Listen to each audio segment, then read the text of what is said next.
Now then, huge game on Saturday, 12:30. It's a Manchester derby. In the red corner, Lou Macari, 401 games for Manchester United, 97 goals. In the blue corner, we're going to be hearing from Nicky Summerby. Referee is Mickey Gray for the next 20 minutes or so. It's the Manchester derby. The city divided. One of the most iconic fixtures in English football. All the ingredients are here for a classic Manchester derby.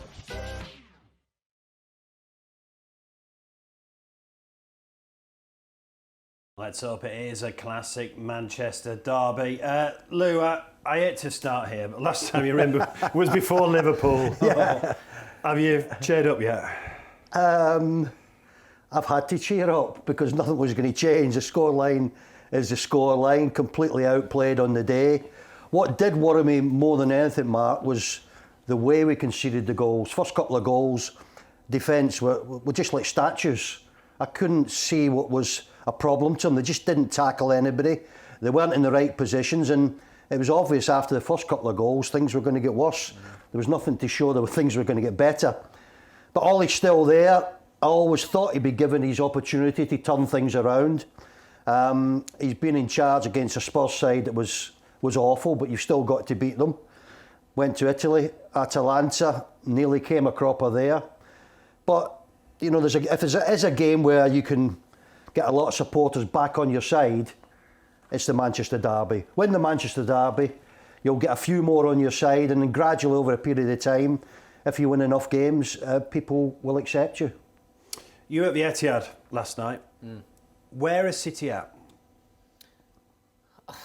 Without a centre forward. I know they scored goals last night. The second half performance was better than the first. But that question is not going to go away, Mark, of why they didn't sign Harry Kane in the summer. Because you see how many times they get to the byline, and the football they play, or the build-up play when they get to that final third is exceptional. It's as good as anybody around Europe. But you just need somebody there just to pop that ball in the back of the net. And sometimes this season where they haven't scored goals, well, the 2 games before Club Brugge, they hadn't scored a goal against West Ham. So that was a big worry for me. And I think the further we go into the league and in Europe, I think that's the big question that's going to be asked. You know, are they going to do anything in January? Are they going to bring this centre forward in? Because at the minute they look great on the eye, but I think at certain times throughout the season they're going to miss this striker. And Lou, Ollie's record against Pep Guardiola is fantastic, isn't it? They've met 8 times. He's won 4. In the league, he's unbeaten in the last 4 derbies, winning 3. When it comes to Manchester derby, Mark, you could be, the week before, you could be playing Norwich and putting a stinker, even against Norwich, and then the derby comes along, and Mickey's played in lots of derbies in the North East. Previous results go out the window. It's what you do on the day. And I do think there's enough players in that United side, if they get off to a good start, and everything drops the way you want it to drop, and they get in front, I do think they can get a result. I haven't given up the hope that they can get a win, simply because I know what derbies are like. And you can be out of form, you can come into the match and all of a sudden you get a new lease of life from 70,000 people in red and white screaming their heads off. Because there will be, and they're desperate to beat City. And people talk about a crisis at Old Trafford at the moment. If United do win on Saturday, they go level on points with Man City. Yeah, but it's a crisis at Manchester United. When you lose games and when you lose them the way you lost it against Liverpool, it's always been a crisis, Mark. That's why David Moyes got the job after Sir Alex, because they were looking for somebody to come in and do what Sir Alex did. Mission impossible, Mick. It'll never ever happen in my lifetime, and probably in everybody's lifetime, because the man was a genius. And since then, obviously, experienced managers have come in and failed.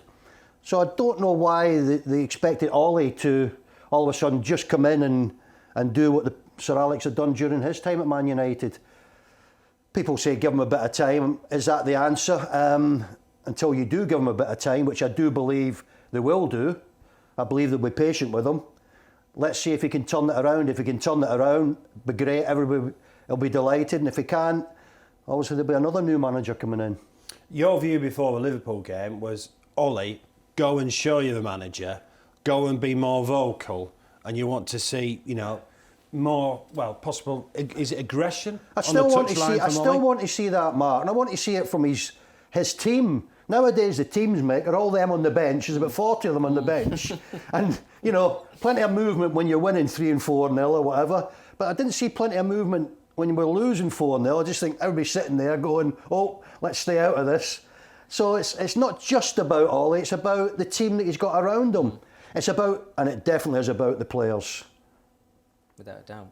There you go. That fighting spirit, I think that's one thing that I've seen so many times from Manchester United throughout the years. You know, when they haven't played well, that fighting spirit shone through. And I've said this many times when I've been in the studio. We used to walk down the tunnel at Old Trafford and you felt a goal behind because of who you were playing against and what atmosphere you were going into in that stadium. But I think over the last season and a half, on many occasions I've been to Old Trafford and you just feel something's not right about the place, where the players, have they got big enough shoulders to walk out that tunnel and go, I'm a Manchester United player? And that's been lacking for me, Mark, in certain games. Certainly the Liverpool one, where I was at the stadium and, you know, Lou's right. There was players, international experienced players, were looking over their shoulder at their teammates and going, are you going to pull me out of this here because I know I'm not playing well? And nobody came up with the answers. Look, it finished 5. It could have been 7, 8 or 9. But after 60 minutes, when Man United went down to 10 men, when Paul Pogba got sent off, Liverpool just down-tooled. He just kept the ball for the last 30 minutes. Medical substitutions, yeah. Absolutely. Klopp could have gone for it, couldn't he? Yeah, without a shadow of a doubt. And I think that's the difference at the moment with Liverpool and Manchester United. Man City, on the other hand, I know it's obviously the biggest derby. It's a huge game. And for some reason, Man United turn up for this game. I see that passion. I see that fight. I see the players wanting to be involved in a game like that. And that's why Ollie's got a better record than Pep. Well, let's hear from Nicky Summerby on behalf of Man City on the season so far and his thoughts on what Mickey has said on not signing a centre-forward in the summer. I've been very impressed with the way they play. When they had the really busy week where they played Chelsea, Paris Saint-Germain and Liverpool, really showed me what they're capable of doing with I think possibly playing some of the best football I've seen. Now at the end of the season, or when it gets to the business time of the season, we're going to find out if they really do miss a striker. I think they will do. I think if you're going to go all the way in the Champions League, listen, I think they're capable of winning the league, but if they're going to go all the way in the Champions League, I think they need that striker. But what I've seen so far, you take the game away from Palace, yeah, very exciting, creating opportunities. A little bit more from Grealish. He will come better, but playing some fantastic football. It's all about, for me, it's obviously all about Liverpool and Manchester City. Maybe throw Chelsea in there. Well, maybe throw Chelsea in there, top of the league at the moment. Well, you're obviously going to agree with what Nicky said. You said that before. They need a centre-forward. It makes sense. It makes sense, Mark. I think, you know, they got away with it for a long period last season. I think they went 20-odd games unbeaten, and we saw some of the football that they played. They are an outstanding team to watch. But games I've seen them this season, I said before, they get to the byline, the final third, they're excellent. Their build-up play is as good as any I've seen. But Aguero, in that 6-yard box, will get 15, 20 goals. Yeah. On top of the ones that he'd make for himself. And I'd have started him in the Champions League final. the big problem for me is, and I'd say this about Manchester United as well, signing players in the summer. Everybody knew Man City needed a centre-forward. Go out and go and get Harry Kane. Then if you want to bring somebody else in, go and get your Jack Grealish. Manchester United go out and bring in Sancho, who's hardly played in a Man United shirt since he came to the club. When they needed a holding midfield player, a Declan Rice, which was one that we were speaking about. There's a couple of others, but that's what they need. And we're still talking about those positions for both these sides right now. You're at the Etihad, as I said. Clearly had the derby in mind, didn't he, with Diaz not starting. Could Sterling get in the mix now? Hardly played this season, scored. I have to say, when he came Does on... Does Grealish start? Sterling played really well for the last, 10 or 15 minutes, and he obviously got himself on the score sheet. He looked lively. He looked as if he had a point to prove to the manager. Every single player, when he scored his goal, went across to him, which was absolutely brilliant. The crowd got behind him. And you mentioned Jack there as well. Look, we all know he's a talented player. You don't go to a club like Man City for 100 million quid if you're not a good player. But he's playing a different type of system on that left-hand side where I find he's a little bit stranded. Jack Grealish needs to be let loose, where he can pick the ball up in his own half and start running at defenders, and he makes a nuisance of himself. He keeps coming back. He's predictable at the minute. That's the word I'd use with Jack. And you can see there's a little bit of confidence not there at the minute, so it wouldn't surprise me if he doesn't play. So why is Pep not letting him loose? Why does Southgate not let him loose? Well, I mean, you'd obviously have to ask them the question. I mean, Pep will set his team up, and look, I see Bernardo Silva, I see Kevin De Bruyne, I see Gabriel Jesus. They've all got their own characteristics, but when they're on the ball, they show that character. Jack's got to do the same thing. The manager must be saying to him, go and show everybody how good you are. And for some strange reason, over the last 3 or 4 games, he's not done it. I watched him at the beginning of the season when he got his first goal. He looked excellent, but he looked lost last night. Well, let's hear more from Nicky Summerby. Let's find out who he fears in the United shirt on Saturday lunchtime. Yeah, I mean, he's from the era at Manchester United with Fergie time, where they never gave in, and that's what he's brought to Manchester United. It's not only this, it's one of the best players in the world. Him and Messi, phenomenal. And you question, can he still do it in the Premier League? He's clever. He's clever how he makes his runs. He can't run around like he used to. But the biggest thing about Ronaldo was what I'd say against Atalanta, not having a kick at all second half, and all of a sudden producing the goal, what he did at the end. So he's never out the game. He's always looking, he's always waiting, and he's capable of anything. Great in the air. We saw the volley in the midweek. It was so difficult to score from there. And when he's not in the game, is I suppose when he's dangerous, because he's looking for that angle, he's waiting for something to drop for him. And while he's in the team, a lot of people have had a go since the Liverpool game with Ronaldo. Is he a luxury? Does Ollie have to play him? Blah, blah. Well, yes, you have to play him because he scores goals, 9 goals, massive goals as well. More or less kept them in Europe the other night. And he's only going to get better. Can you imagine what that does to the team?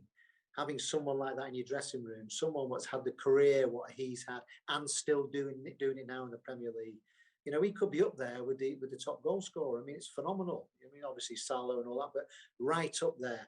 Not a natural centre forward, but he's huge for United. Not only breeds confidence in the team because he wants to roll his sleeves up. He understands how difficult it is. He understands that they make mistakes, but he's in it, and the rest of the team will build confidence of having him in the team, definitely. And it's not just about him, but it helps because he is the one where all of a sudden it could be a difficult game. He's the one that could just produce that bit of magic, which he's done all through his career. So he's a huge threat for Manchester City. He is a huge threat. He's scored 3 in his last 5 derbies as Ronaldo. He's also been sent off twice in a Manchester derby, the only player to do that in the Premier League era. Lou Macari was sent off in 1974. I knew he was going to mention that. And the police had to have a word with you at half time. I knew he was going to mention that as well. I love it. I still love that story. Very quickly, what did the police say to you at half time? It was you and Mike Doyle that was sent off, wasn't it? Number 10, you're not coming out in the second half. And I've just said the same to Mr. Doyle in the other dressing room. So stay in here and don't let me see you outside. So what did I do? Stayed in there. I love it.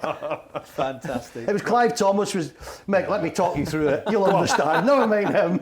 Yeah. Clive Thomas was the referee. Yeah. It was back in the day when you could do anything on the pitch. Mike Doyle's running after me, he couldn't catch me, so he clipped me from behind and tripped me up.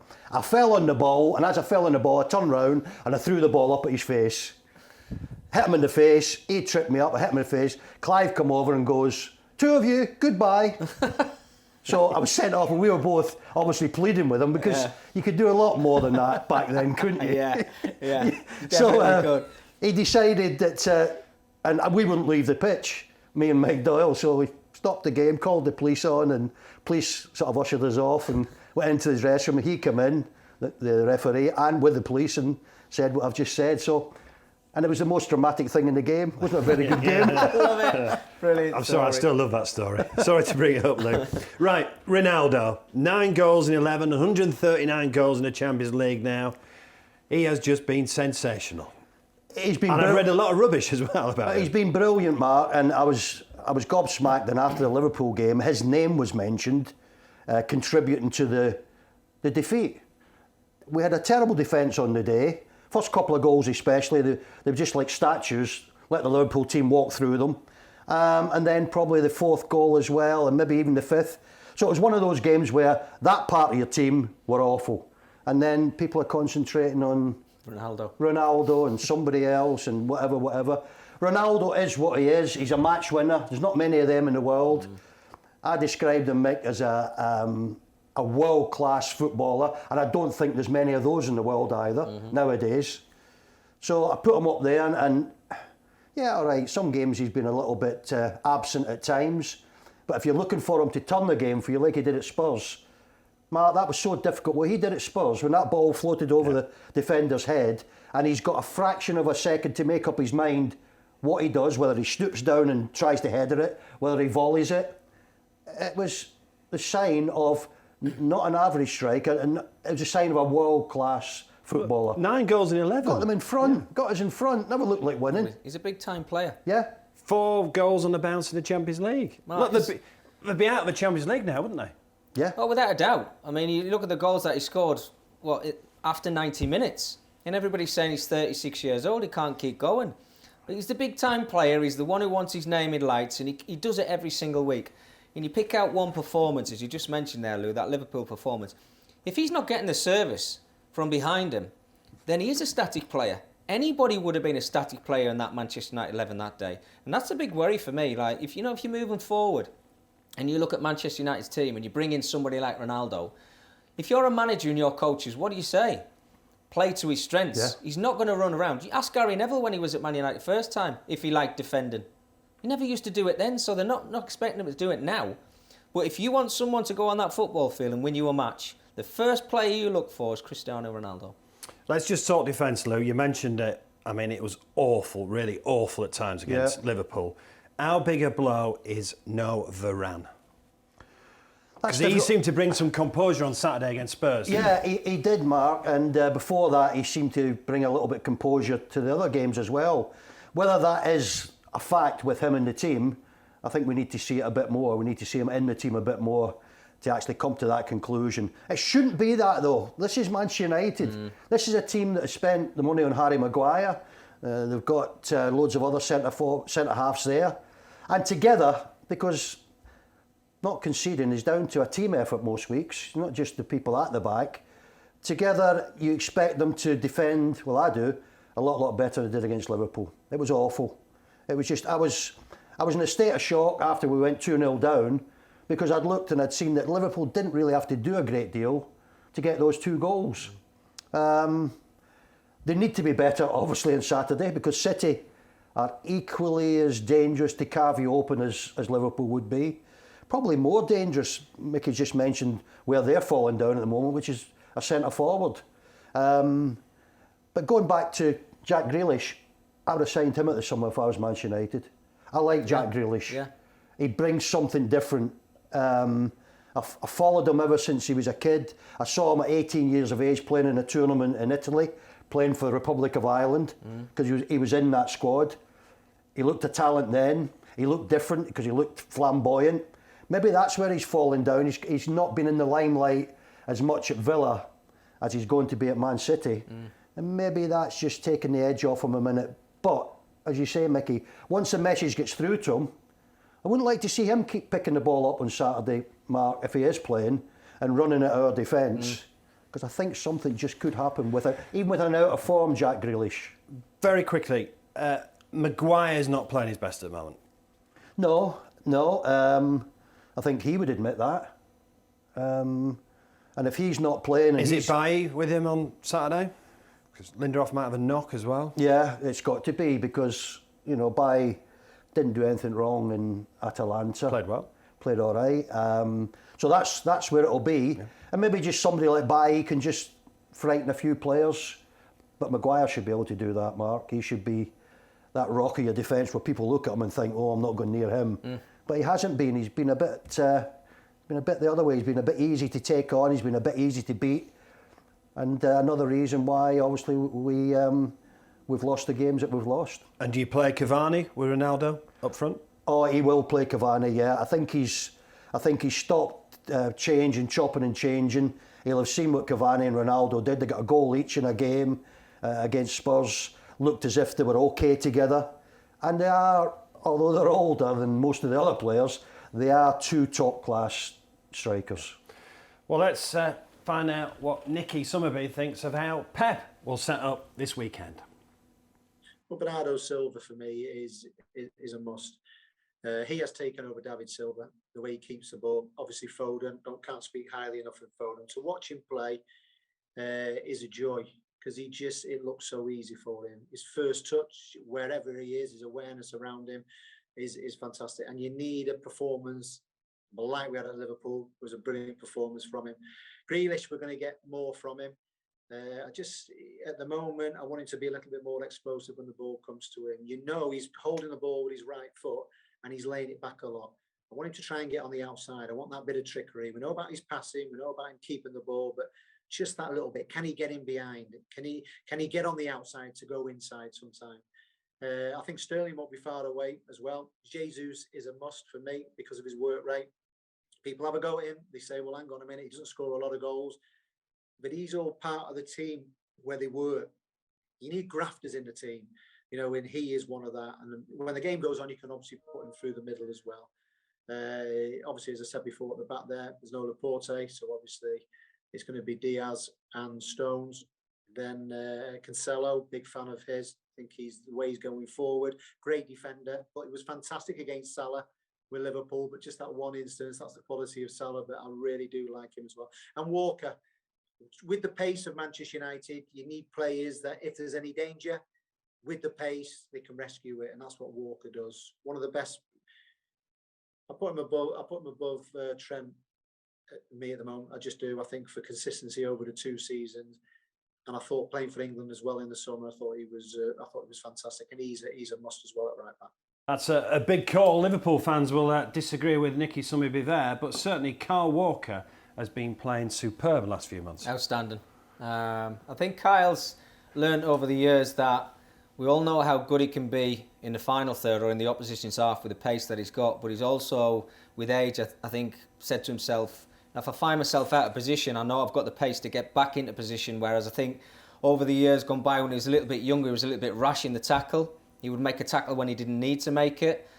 But I agree with Nick. I think over the last couple of seasons, I think he's been absolutely fantastic. I mean, another one to mention is Reece James, who we saw in the Champions League final. Absolutely incredible. Chelsea's 2 wing-backs that day. So we're very blessed on that right-hand side to have some really top quality right-backs. But I think City at the weekend, and Nick mentioned a few of the players there as well, Mark. I don't know who they're going to play. I think you'll know what kind of system they're going to play, so Ollie can work out what he's going to do against Manchester City. If it's Jesus on the right, if it's Foden through the middle, or Grealish or Sterling on the left-hand side, they've got Mahrez. You get the feeling it's going to be Foden in the middle, don't you? Yeah, I mean, look, Phil can play anywhere. He's such a talent, you know, and I think if you just said to him, look, go and play right back, he probably would. He just loves playing football. He's got that passion. He obviously loves Manchester City. The supporters are loving him. So wherever he plays, he's certainly one that Manchester United have got to look out for, because for 90 minutes, he won't let you rest. Man City are the odds-on favourites to win at Old Trafford. Ollie's got a very good record, but let's get a prediction from Nicky Summerby. I've got a draw, because Manchester United are going to get everyone behind the ball. Not saying that in a negative way. I'll go for a 1-1 draw, but when everyone gets behind the ball and everyone defends a unit, you'll see how difficult it is for Manchester City not having that striker, not having somebody up there who's the threat, because it has to come in from the wings, from midfield, and all the movement. And I think the first thing for Manchester United will be being solid defensively. And I think they'll get a goal out of it. Might even get the first goal, but I think City will get one back. It's a draw. It's got a draw written all over it for me. A real tight affair. It's not going to be open like it was the Liverpool game, because Manchester United don't want that. They want to stop that. And obviously, as I said, they're a threat going forward. But excited. Love a derby. Love a derby. So I'm really excited. Anything could happen. Everyone loves a derby. Nicky Summerby sitting on the fence, going for the draw. Before I get a prediction out the two fellas, let's hear from the lads at Stretford Paddock who've been talking about the team selection for Ole Gunnar Solskjaer. He should have been in the team from the start of the season. And then you've probably got a settled Jadon Sancho now, who's creating and providing for you. He was in the team at the start of the season, though, wasn't he? He did, like, most of his games. He's played 7 games in the league. How can someone get to know players that are around them? And you do this with Donny van der Beek. You pull out stats, and it's go. All right, it's like no, it's true though. You go, he's played 7 games in the league, bro. It doesn't tell the whole story. He's not played enough. He needs to play more. And I'm not getting carried away saying, I'm worried for him here, because. Our team is better with Jadon Sancho in it, and the more that we play without him, it's just baffling to me, because we've been crying out for this player for 2 years. For 2 years, we've been crying out for him, and now we got him. We don't know what to do with him. It's a bit weird to me. 2 points there. One of them I absolutely agree with. This whole narrative about we didn't need a winger, we needed a defensive midfielder. We needed both. And anyone who was talking over the summer pretty much agreed we need a right winger as much as we need anything else because we don't have any. So I completely agree with you on that. I don't understand why people are now, 10 games into the season going, we didn't even need a right winger. We absolutely did need a right winger. The only thing I disagree with you on, I don't like how, and again, Neville did this the other day, how Sancho and Donny are being compared as though their treatment has been the same. And we've talked about Van de Beek last week, and we differ on. No, I was on about what you just said there. Like you went, he's played 7 games in the league, but you don't tell the whole story. No, it doesn't tell the whole story. Obviously, playing 7 games doesn't tell the whole story. And people do that with Donny, and that's why it frustrates me because people go, "Oh, Donny's played this many games," and it's like, bruv, again, that's not telling the whole story. Donny's been here. No, I know. I wasn't comparing the situations. I was comparing you speaking about the situation. But therefore, by virtue that you are comparing the situations, and maybe you're not, but by mentioning them both at the same time, it continues the fact that a lot of people are saying, "Look at Sancho, he's going to end up like Van de Beek." But that's part of the problem as well. Donny should be not in the team every week, but he should be part of this team. And Ollie not using him is worrying to me because it shows you that he hasn't been able to work with these players on the training ground to get something out of them. And we know these boys are talented. And Donny Van de Beek as well. He's not stunk to play. Like, people keep saying, oh, he's never taken his chances. But then you see some of the options that play for us. Like, please, just give me a midfielder that can pass. Give me a winger that can create. This Jadon Sancho is one of the best wingers about. And we just don't use him. It's just baffling to me. Thanks to Jay, Adam and Joe there from the Stretford Paddock. These are the conversations that will be going on around Manchester in the next 48 hours. Who should play? It's why we love football, though, isn't it? Neither of those two are going to play, Mark. So if those 3 turn up at Old Trafford, there's going to be trouble because they won't be seeing... It's why we love football, isn't it? They won't be seeing the players they want to see. Ollie's not going to take any risks at all. This is a massive game for Manchester United and for the manager. So he's not going to take any risks. There's going to be no surprise inclusions, especially the 2 lads that they were talking about who haven't played regular. He's not going to throw them in on Saturday and say, well, I've just dreamt up that Donny's going to score the winning goal, so I'm playing him. No, it's about on the day. If it happens for you and you get a little bit of a break somewhere, you can get a result out of it. But I'm going for a 2-2 draw. You're going for a draw as well, 2-2. Quickly, a word on Jadon Sancho. As they said, Ole Gunnar Solskjaer was chasing him for 2 summers, 73 million, just being left out of the England squad. 3 starts in the league, 4 substitute appearances. Manchester United have not seen the best out of him yet. Well, look, we've got a manager here. And if your player isn't performing Monday to Friday through the week in training, you're not going to play him on a Saturday. And that's the big worry for him. So go back to what you were saying earlier on, trust Ole. He's the manager. He's the manager. He's there every day of the week, Mark. He's not in his position, which is there's a big axe hanging over his head. In his position, he's not going to take some decision to put somebody in the team that's not played all season. He's contradicting what he's done all season. He's not played them all season because he sees something that tells him maybe he's just not ready yet. Coming in, Nicky's gone for the draw. Lou's going for 2-2. What are you going for? Well, look, I'm sat next to Lou. I'm going United anyway, but I honestly do think they'll win the game, Mark. I think Ollie will set them up and make them difficult to break down. Although, you think about the Liverpool game, but forget about that. They've learnt their lesson, or we hope they've learnt their lesson. And then he'll go out, and I think it's going to be an absolutely fantastic game, which it always seems to be. There's going to be a brilliant atmosphere. But I think United win it because City don't have that centre forward, as Nick was saying in the piece.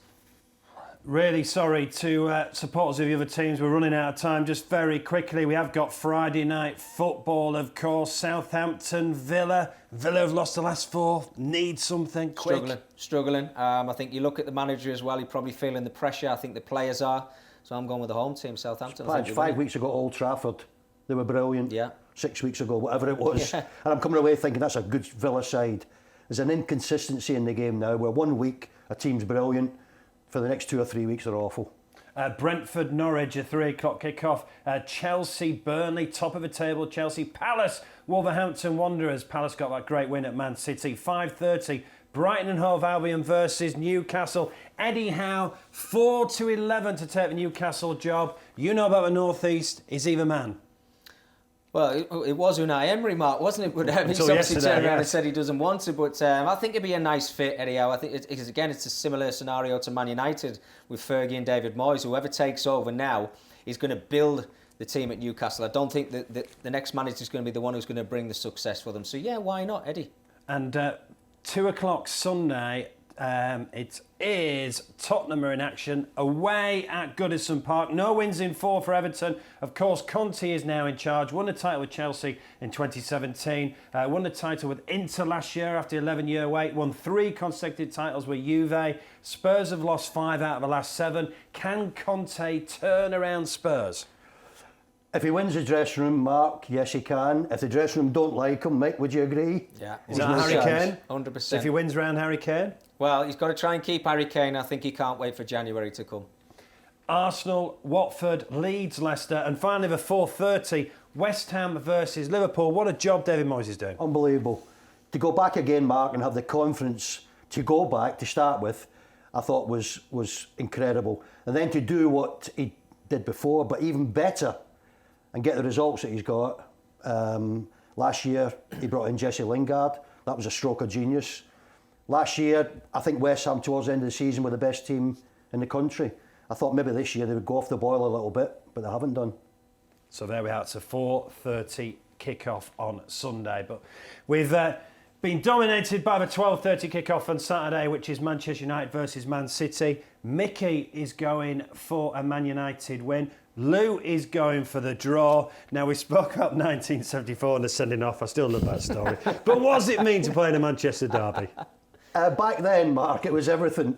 I think in that game, if you check the lineup, I don't think there was a foreign player on either side. There might have been one sneaked in somewhere. A little bit now, then, hasn't it? So we didn't have to. We didn't have to say to somebody in the dressing room, this is a Manchester derby, get your backside round the pitch, get a few tackles in. But you were the only highlight in semi. It was 0-0, wasn't it? It was 0-0. Yeah, but everybody knew what they had to do. Nobody could produce a moment of magic on the day, and that's why it ended up 0-0. But normally, everyone knows what they had to do, and in recent years it's changed. You know, trying to get it through to maybe even someone like Aguero. You know, who was an out-and-out top But you're player. still going to wake up on Saturday morning excited, aren't you? Oh, yeah. Yeah. And when I'm driving home, obviously, I'll be excited if we won. I won't be so excited if we draw. And I'll be really disappointed if we lose. Because we have the same rubbish again for another week. Manager must go, this and that, this and that. And when you've got players like City have got in their team, Foden's brilliant. You know, an ex-player like me looking at him, I'm thinking, I don't see many like you, pal. I don't see many in the Premier League like him. He looks a natural. He looks as if he'll do what he's told. Jack Grealish, I think, eventually will get there as well when Pep gets his, get him seeing a little bit different to maybe what he's seeing at the moment. So I'm looking forward to looking at those players, and but I'm obviously hoping United win, but defence needs to improve dramatically. The police are coming to escort you off the premises. I bet, Fred. Mickey, thanks so much. Lou, Nicky, thanks very much. And the lads at Stretford Paddock, thanks very much. Look, enjoy the football this weekend, but if you're having a bet, please keep it fun and gamble responsibly. The city divided. One of the most iconic fixtures in English football. All the ingredients are here for a classic Manchester derby.